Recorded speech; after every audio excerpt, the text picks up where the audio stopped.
आज जो हम डिस्कस करेंगे वो करेंगे न्यूटन का सेकंड। न्यूटन सेकंड लॉ, ठीक है। न्यूटन का सेकंड लॉ क्या कहता है ये देखेंगे पहले। न्यूटन का सेकंड लॉ क्या कहता है कि हमने पीछे लीनियर मोमेंटम पढ़ा था कि लीनियर मोमेंटम होता क्या है।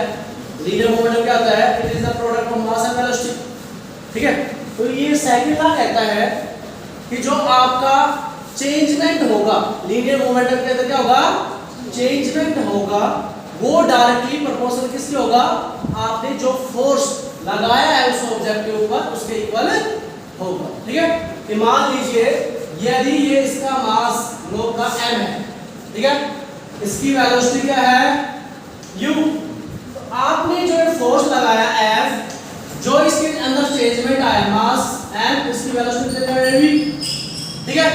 तो जो लीनियर मोमेंटम में चेंज आया वो डायरेक्टली प्रोपोर्शनल किसके है? फोर्स। मतलब हम कह सकते हैं force is the directly proportional change in linear momentum. Change in linear momentum मतलब final moment minus initial momentum. तो क्या रेट चेंज बोलेंगे? Rate change means how changement in the time, how change in the time, clear. तो अपने पास जो force होगा बेटा वो क्या हो गया? एम वी यू डी, ये हो गया अकॉर्डिंग टू, जब इसका हम प्रोपोर्शनल की साइड करेंगे कांस्टेंट आएगा के, ठीक है। के कांस्टेंट है जिसकी वैल्यू 1 मानते हैं, इसकी वैल्यू 1, क्लियर। तो हम इसको लिख सकते हैं F is equal to directly proportional rate change of linear momentum. Linear momentum ये होता है, this is defined as linear momentum, क्या कहता है? इसे इसको डिनोट करते हैं लीनियर मोमेंटम को, ठीक है। Rate change of linear momentum, इसी को हम बोलते हैं न्यूटन का सेकंड लॉ की एक्चुअली डेफिनेशन ये है, ठीक है। इसकी ये डेफिनेशन है न्यूटन की सेकंड लॉ, ठीक है, ठीक है। ये आ गया मेरे पास, ठीक है। अब इसको हम और आगे करते हैं।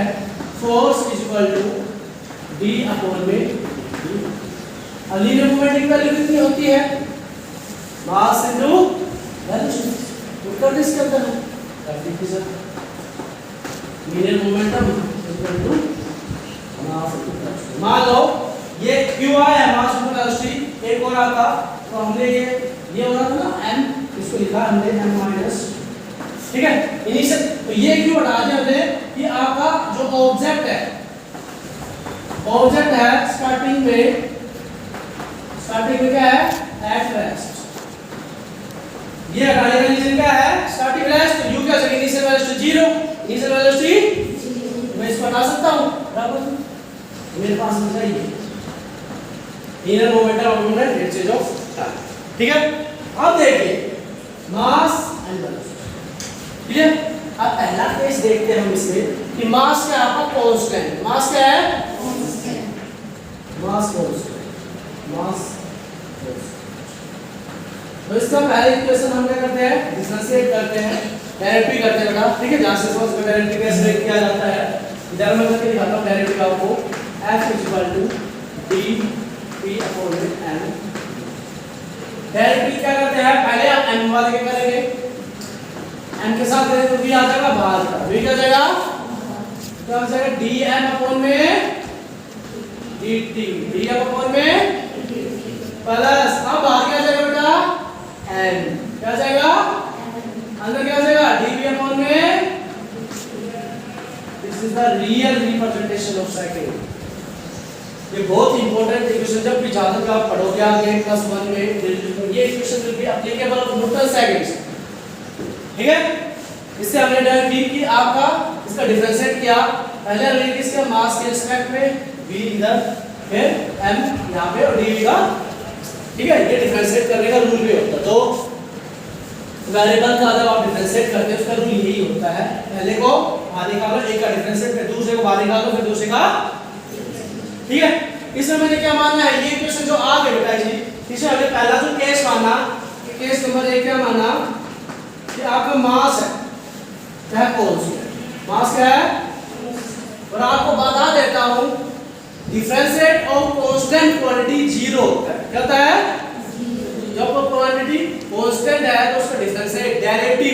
क्या होता है? तो मास वाला क्या है? ये मास वाला क्या है? ये है। देखिए मैं इसको याद करता हूँ, VDN upon dt plus ND। मैंने कहा मास कांस्टेंट मतलब dm क्या है? कांस्टेंट। और कांस्टेंट जो क्वांटिटी होती है उसका डेरिवेटिव क्या होता है? जीरो। क्या होता है? जीरो। जीरो हुआ तो क्या होगा? ये जीरो प्लस NdV अपॉन में। ये क्या होगा बेटा जी? क्या हो जाएगा? सिर्फ NdV अपॉन में।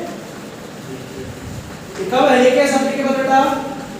जब आपका मास क्या है? मास क्या आपका? मास कांस्टेंट होगा तो आप उस केस में फोर्स इस प्रकार से निकालोगे। फोर्स को इस प्रकार से डिवाइड किया जाएगा।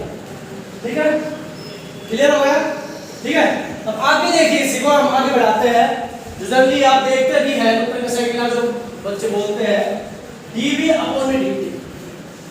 रेट चेंज ऑफ वेलोसिटी क्या कहलाता है? रेट चेंज ऑफ वेलोसिटी क्या कहलाता है? वेलोसिटी अपॉन में टाइम। एक्सेलरेशन क्या कहलाता है? एक्सेलरेशन। हमने पढ़ा है force equal to mass into acceleration. ये आ गया। और ये फॉर्मूला कब एप्लीकेबल है? जब आपका मास क्या है? क्या है? ये आपका मास चेंज नहीं हो रहा है। ठीक है, मास चेंज सिर्फ उसकी वेलोसिटी में चेंजमेंट हो रहा है या वो एक्सेलरेशन चेंज हो रहा। ठीक है, उस केस में ये यूज करें। पहला केस समझ में आ गया? ओके, ठीक है। अब बढ़ेंगे हम case number 2। Case number 2, when mass variable, mass का क्या है? वेरिएबल चेंज होगा एंड वेलोसिटी कांस्टेंट। वेलोसिटी क्या है? Velocity constant. इक्वेशन यूज कीजिए, differential equations v dv upon dt plus n dv upon में। क्लियर हो गया? अब इसमें क्या बेटा जी? v आपका कांस्टेंट है, वेलोसिटी आपकी क्या है? और वेलोसिटी कांस्टेंट है तो डायरेक्टिव कांस्टेंट क्वांटिटी का क्या होता है? जीरो। क्या होता है? Zero. We write VDN dt plus dv का क्या होगा? Zero. In this case, force will be equal to rate change of mass. Rate change of mass. Like mass will be changed to this. ठीक है? Velocity in this case constant. तो ये formula आप use करोगे जब आपका मास variable है। Case number.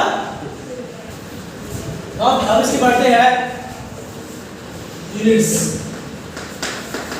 Units पढ़ेंगे हम। न्यूटन का सेकंड लॉ है बेटा। तो इसमें फोर्स की यूनिट क्या होगी? फोर्स। तो हमने इसमें फोर्स निकालना है, वी आर मेजर फोर्स।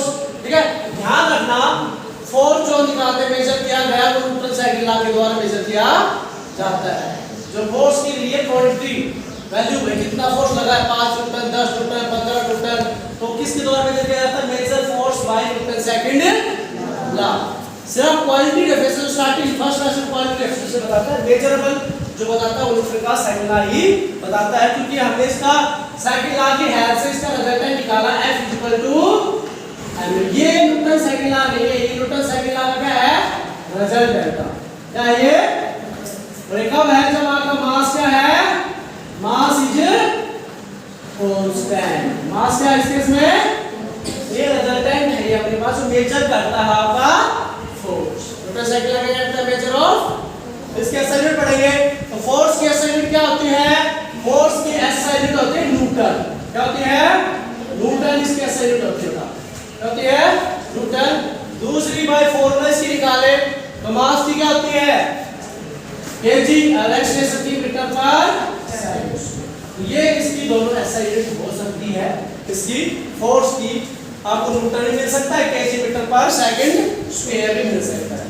इसको एक अलग तरीके से और लिखते हैं, कैसे? केजी मीटर एस की पावर -2।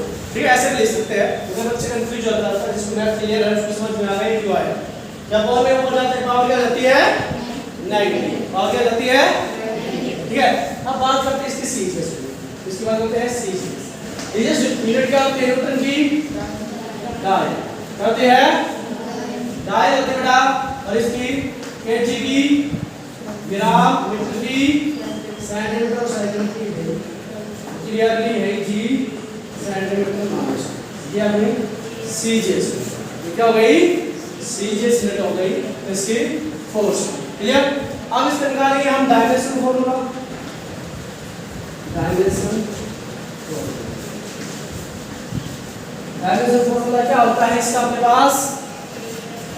डायमेंशन जो फॉर्मूला निकालेंगे बाय हेल्प ऑफ उसकी एसआई यूनिट। तो मास की क्वांटिटी कितनी है बेटा जी? 1 10 की पावर 1 L 1 टाइम माइनस 2 ऐसे मल्टीप्लाई इसको हम बंद कर देंगे। ये आपका डायमेंशन फॉर्मूला हो गया किसका? फोर्स। किसका हो गया? अब इनका रिलेशन पढ़ लेते हैं आपस में। क्वांटिटी का आपस में क्या रिलेशंस है? तो रिलेशंस क्या होता है बेटा? 1 न्यूटन के कितने डाइन होते हैं? 10 की पावर 5 डाइन। 10 की पावर 5 डाइन होते हैं। ठीक है। 1 kg अब एक फोर्स होता है, उसमें कितने न्यूटन होते हैं? उसमें होते हैं 10 न्यूटन। ये आपकी रिलेशंस और क्वांटिटी हो गई। ठीक है। ये अपनी एसआई सिस्टम हो गई। अब देखो इसमें न्यूटन सेकंड लॉ से क्या बात निकल के आई कि जो एक्सेलरेशन है ही changement in the velocity. Acceleration की वजह से यहां पे क्या प्रोड्यूस होता है? वेलोसिटी होती है हमारे पास। ठीक है। Acceleration is the journey of the velocity. ठीक है। वेलोसिटी इसके हुई एक्सेलरेशन की कारण प्रोड्यूस हुई अपने पास। ठीक है। तो इसमें अब आगे जो हम पढ़ेंगे कि आपका पूछ भी लेता है कि कॉजेज ऑफ क्या है चेंजमेंट। तो वेलोसिटी है, एक्सेलरेशन से कारण ही आपका चेंजमेंट होता है इसके अंदर, वेलोसिटी के अंदर। और जो फोर्स लगता है एफ जो हम बात कर रहे हैं फोर्स की, ये अपने पास कोई एक्स्ट्रा फोर्स नहीं है इस बॉडी के ऊपर। जो टोटल फोर्स एक्टिंग है इस बॉडी के ऊपर वही फोर्स है, ये एक्स्ट्रा कोई फोर्स नहीं है। जो अलग-अलग ग्रेविटेशनल इसका नॉर्मल फोर्स जो भी फोर्स इसके ऊपर लगा सभी का सम जो अपना कहलाता है न्यूटन का second law. Resultant of all force है ये अपने पास जो फोर्स की हम बात कर रहे हैं। ठीक है। तो इसमें अब जो आगे पढ़ेंगे हम इसकी एप्लीकेशंस बोल दो या इसके एग्जांपल्स बोल दो। न्यूटन सेकंड लॉ के हम एप्लीकेशंस पढ़ेंगे। हम पढ़ेंगे न्यूटन सेकंड लॉ के applications. Application of Newton second क्या इसकी एप्लीकेशंस है? Applications of Newton second. तो आपने देखा हो कभी कोई बॉल आप कैच करते हो तो उसके दौरान आपके हैंड पीछे जाते हैं। जब आप कोई बॉल कैच करते हो, पहला है कैच द बॉल। जब एक क्रिकेट प्लेयर या आप भी अपने से ट्राई कर रहे हैं कोई बॉल आपकी परफेक्ट है, उसको आप हमेशा अपने हैंड को ले और पीछे ले जाएंगे ताकि आपका जो चेंजमेंट हो रहा है मोमेंटम में उसको क्या मिल जाए? टाइम ज्यादा मिल गया तो फोर्स क्या लगेगा उसमें? कम। तो हमें उसमें जो हर्ट होगा जो लगेगा वो कम फील होगा, जो फोर्स लगेगा वो कम फील होगा। इसलिए हमेशा कोई भी बॉल आप पकड़ो तो ऐसे पकड़ोगे तो आपको लगेगी, और जैसे आप अपने हाथ उसको टाइम इंक्रीजिंग करोगे तो क्या होगा? उस केस में आपका टाइम बढ़ेगा, आपका फोर्स जो कम लगेगा जिससे आपको लगने के चांस कम होते हैं। ठीक है। कोई भी चीज का हिसाब करके देख सकते हैं उदाहरण। ठीक है। घर पे रियल लाइफ में इसको करके देख सकते हैं। तो चीज को पकड़ो एक तो बिल्कुल सीधा पकड़ना, हाथ मत हिलाना। उस केस में देखना कि आपको लगती है कि नहीं लगती, और एक बार क्या करना वो फिर दोबारा फेंकना और आप उसको पीछे करना। तो देखना किस केस में आपको फोर्स ज्यादा लगा और किस में कम लगा। ठीक है। तो कम किस में लगेगा? जिसमें आप बॉल को पीछे ले जाओ ताकि आपका चेंज इन मोमेंटम को टाइम मिल जाए जिससे फोर्स की वैल्यू कम हो। पहले एप्लीकेशन समझ में आ गई आपको। दूसरी अगर मैं बात करूं कि आपका जो फॉलिंग होता है हाई जंपर और द सॉफ्ट बैट, जो हायर जंप करते हैं ना, हाई कैसे कूदते हैं, वो किसके ऊपर करते हैं? High jump.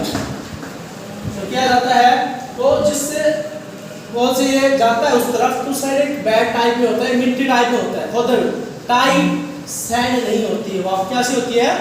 उसको खोदा जाता है जिससे मिट्टी थोड़ा दुलफला हो जाती है, जिससे ऊपर खोदा जाता है उसको कूदने वाले को कोई चोट ना लगे, ताकि उसका जो चेंज इन मोमेंटम के लिए टाइम मिल जाए। ऐसे सोफे लगाए जाते हैं कई जगह, जो इंटरनेशनल या नेशनल होते हैं उनके लिए सोफे में जैसे कूदेगा तो मोमेंटम चेंज के लिए टाइम मिलेगा, ठीक है, तो उसमें उसके लगने के चांस कम होते हैं। यदि वो नहीं हो, टाइट रहती है और आप उसको ऊपर कूदना तो आपको चोट लगने के चांस ज्यादा होते हैं। वो भी किसकी एप्लीकेशन है, न्यूटन के सेकंड लॉ।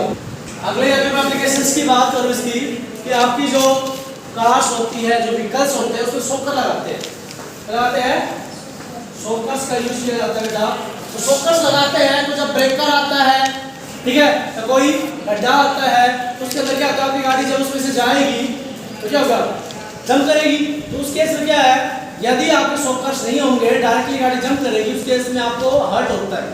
और शॉकर होता है तो वो क्या है, मोमेंटम ऑफ चेंज को उसको मेंटेन कर देता है, उस फोर्स को जीरो कर देता है, जिससे आपको फील नहीं होता है हार्ट, ठीक है। इसलिए शॉकर का यूज किया जाता है on the application of Newton second law. Clear. अब फोर्थ की बात करूं मैं, सीट बेल्ट का यूज किया है। सीट बेल्ट का जो प्रयोग किया जाता है वो इसलिए किया जाता है, जब आप अचानक से ब्रेक लगाते हैं तो यू मूव फॉरवर्ड, तो आपका जो रेट चेंज ऑफ मोमेंटम होता है वो बहुत जल्दी फास्ट होता है, और रेट ऑफ मोमेंटम बहुत जल्दी फास्ट होता है, उस केस में इंपल्स प्रोड्यूस होता है। वो इंपल्स की वजह से क्या होता है, आपको हर्ट लगने के चांस ज्यादा होते हैं।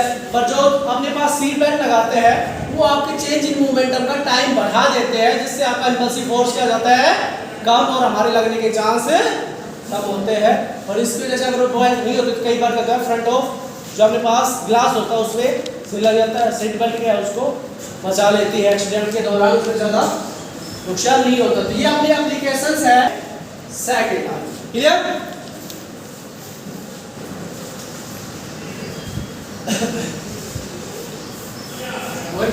आपको भी घर से आइडेंटिफाई।